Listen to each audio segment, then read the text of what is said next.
Cərəyanlı çərçivə maqnit hissəsində.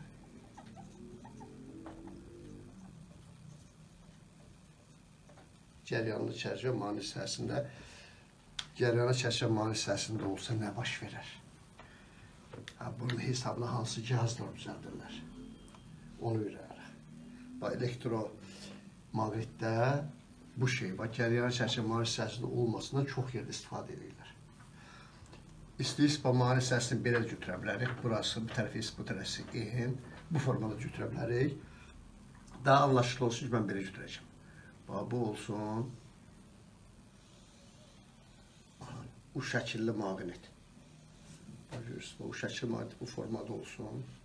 Bu tərəf olsun N qütbü, bu tərəf olsun S qütbü. Görürsünüz, belə bax.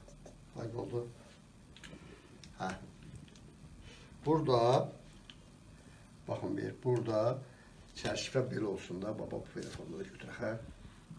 Düz bucaqlı çərçivə götürürəm.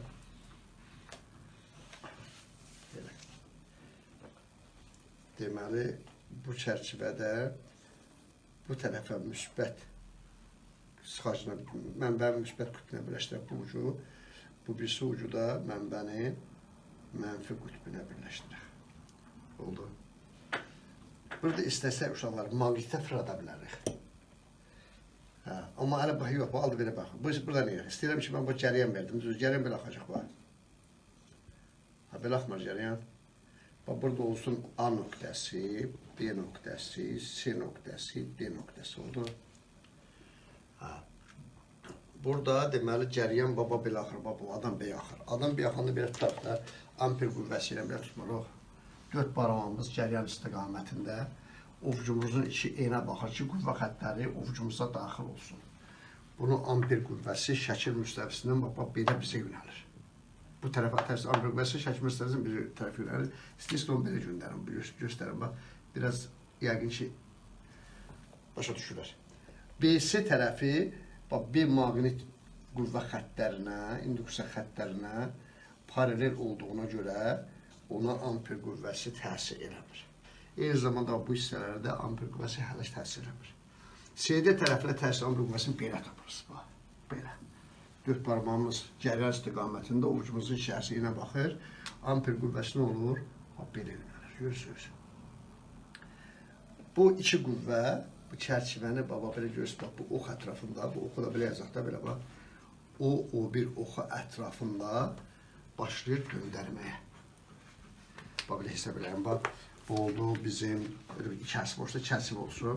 Bu tərəfə belə qüvvə təsir edir. Bu tərəfə bu istiqamətdə qüvvə təsir edir. Burada başlayır, dönür. Bu vəziyyət alır, düz dönür. Bu qədəşdir. Dönəndən sonra fırlanmayacaq ki. Qüvvələr bunu dartışdıracaq da düz dönür. Belə idi.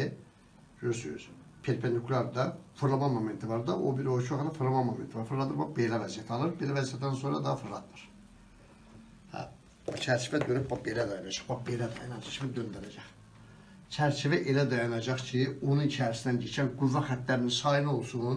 Maksimal olsun. Oldu. Nəticəmiz nə oldu? Maqnit hissəsi cərəyanlı çərçivəyə yönəldici təsir göstərir, döndərir. Bundan harada istifadə edirlər? Sabit cərəyan ampermetr, voltmetrlərində. O yüzden belə yazılır. Cihazın qırağında belə bir işarə olur. Belə. Yəni bu sabit cərəyanla işləyən deyir cihazda. Ampermetr, sabit cərəyan ampermetr, sabit cərəyan voltmetrinin iş prinsipi cərəyanlı çərçivənin maqnit hissəsində nə deyir?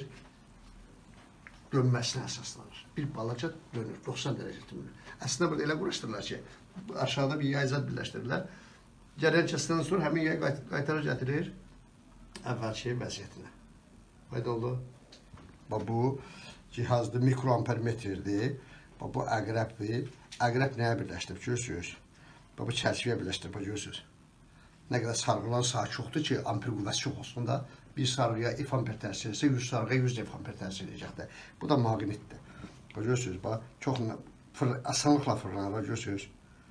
Maqnit hissəsində bu döndərir, məsələn, bu qədər məsələn. Deməli, cərəyan bu qədərdir. Burada Göz bu hissəni. Bax burada bir yay kimi şey var. Bax belə yaydır bax. Yay bir sənə formadadır. Belədir bax. Ha belə. Bunu qaytarır əvvəlki vəziyyətə. Gələn kəsdən sonra bax buradakı bax bu hissəsidir. Bax bir nə cür göstərəcək bax budur bax. Bax budur bax yay budur bax bu yay. Göz bu çərçivəni əvvəlki vəziyyətinə qaytarır. Deməli, nəticəmiz nə oldu? Sabit cəryan ampermetr, voltmetrlərinin iş prinsipi maneə hissəsinin cəryanı çərçivə yönəlici təsirinə əsaslanır.